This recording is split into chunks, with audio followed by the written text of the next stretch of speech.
अस्सलाम viewers, hope so you will be fine. Juliana Usman आपकी खिदमत में हाजिर है।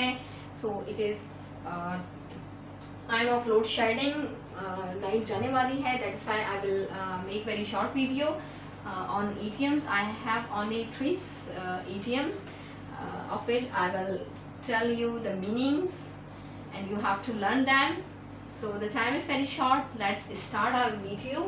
Have you ever heard कि आपने कभी सुना है कि अब पछतावे सिवा क्या हो?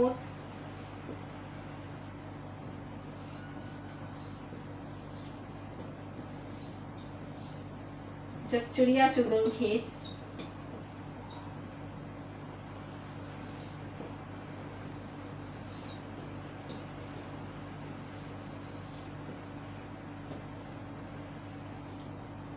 आपने कभी सुना है ये जुमला? इसको क्या कहते हैं इंग्लिश में? No use crying over spilled milk.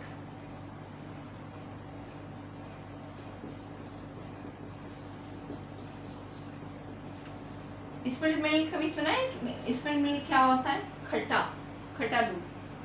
यानी कि अब रोने से क्या फ़ायदा जब दूध खट्टा हो गया। इसका मतलब एग्जैक्टली ये नहीं है। इसका मतलब ये है कि जब आपको कोई काम करना होता है वो आप नहीं करते हैं और फिर जब टाइम गुजर जाता है, ऐसे कि जैसे कि there are students, they don't work hard, they don't study and suddenly the time of exam comes and they are not prepare for their exams. तो फिर उनका रिज़ल्ट बुरा आता है। फिर क्या होता है? फिर उनके पेरेंट्स कहते हैं कि अब पछतावे सिवा क्या हो जब चिड़िया चुग गई खेत। तो क्या कहेंगे? No use crying over spilled milk. Alright, so this was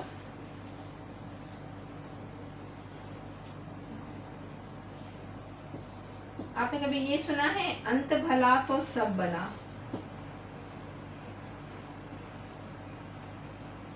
अंत भला तो सब भला।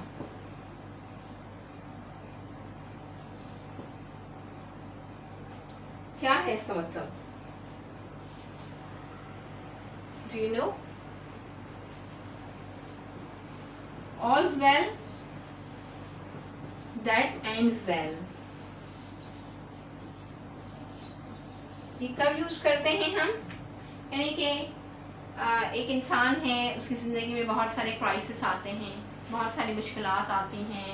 he had a lot of troubles in his life and he does work hard for it और जो है and he resolves his issues और आखिर में जो है उसकी ज़िंदगी अच्छी हो जाती है। जैसे कि एक स्टूडेंट है, उसके पास जो है रुपए पैसे नहीं होते हैं, वो बहुत मेहनत से पढ़ता है, वो मजदूरी करता है, वो रातों को पढ़ता है, उसके पास सुबह में जो है टाइम नहीं होता है और रात को सिर्फ टाइम होता है और वो दिन रात पढ़ता है, अपनी मेहनत को जारी रखता है, अपनी सोशल लाइफ को का बाइकआउट कर देता है और सिर्फ पढ़ाई में अपनी तवज्जो लगाता है। लेकिन मुश्किल हालात में बढ़कर जो है एक दिन वो एग्ज़ाम देता है, वो तमाम एग्ज़ाम्स को पार करता हुआ चला जाता है और एक दिन वो CSS का एग्ज़ाम दे देता है and he become CSP officer. तो लास्ट में उसको उसकी मेहनत का सिला हो जो मिल जाता है। तो हम कहते हैं कि अंत भला तो सब भला, ऑल्स वेल दैट एंड्स वेल। आया समझ में? So let's come to third.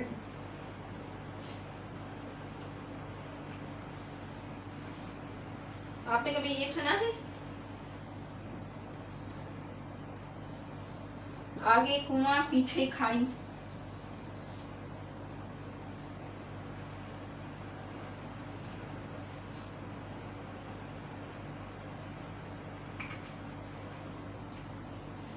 जैसा कि हमारे यहाँ आपने सुना होगा कि बट्टे सट्टे की शादियों का रिवाज है। हमारी सोसाइटी में वी फाइंड बट्टा सट्टा कस्टम्स। इसका मतलब होता है कि एक शादी के बदले में दूसरी शादी का होना। यानी कि अगर किसी लड़की की शादी किसी लड़के से होती है तो उस लड़की के भाई से उस लड़के की बहन की शादी होती है। एक्सचेंज ऑफ मैरिजेस, तबादला, मैरिजेस का तबादला। सो वट्टा सट्टा की शादी is called exchange of marriages. तो उसमें जो है क्या होता है कि अगर किसी कपल का घर नहीं बचता है तो उसके बदले में दूसरे का घर भी नहीं बचता है। लेकिन जो लड़की अपना घर बचाना चाहती है, तो वो हर हाल में अपने हस्बैंड का साथ देगी। लेकिन ठीक है, अगर वो उसके लिए सिचुएशन ऐसी बन जाती है कि अगर वो अपने माँ बाप का साथ देती है तो हस्बैंड से जाती है, हस्बैंड का साथ देती है तो माँ बाप से जाती है। तो यानी कि आगे कुआं पीछे खाई, उसके पास कोई चारा नहीं रहता है। आगे जाती है तो कुआं है, पीछे जाती है तो खाई है। यानी कि हर हाल में उसके गिरने, मरने और डूबने का खतरा रहता है। यानी कि दोनों तरफ से ही उसके लिए हालात साजगार नहीं रहते। या एग्जैक्टली इसका मतलब ये है कि दोनों तरफ उसके लिए, किसी शख्स के लिए जब हालात साजगार नहीं होते हैं तो वो क्या यूज करता है, आगे कुआं पीछे खाई। तो हम इस सेंटेंस को, इस सिचुएशन को कैसे कहेंगे? Between the devil and the deep sea.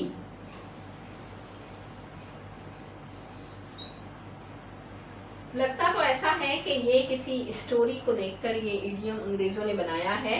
यानी कि एक लड़की जब शैतान से छुटकारा पाती है तो जब वो छुटकारा पाकर जब वो बाहर निकलती है तो उसे जो है बाहर एक बहुत डीप समंदर यानी कि डीप सी नजर आता है। अब अगर वो पीछे की तरफ मुड़ती है तो शैतान की जकड़ में आ जाएगी, आगे की तरफ जाती है तो गहरा समंदर है जिसको वो पार नहीं सकती, कर नहीं सकती है। अगर वो उसके अंदर जाती है तो वो डूब जाती है, यानी कि उसके लिए कोई राह बाकी नहीं रहती। She has no other choice. Alright?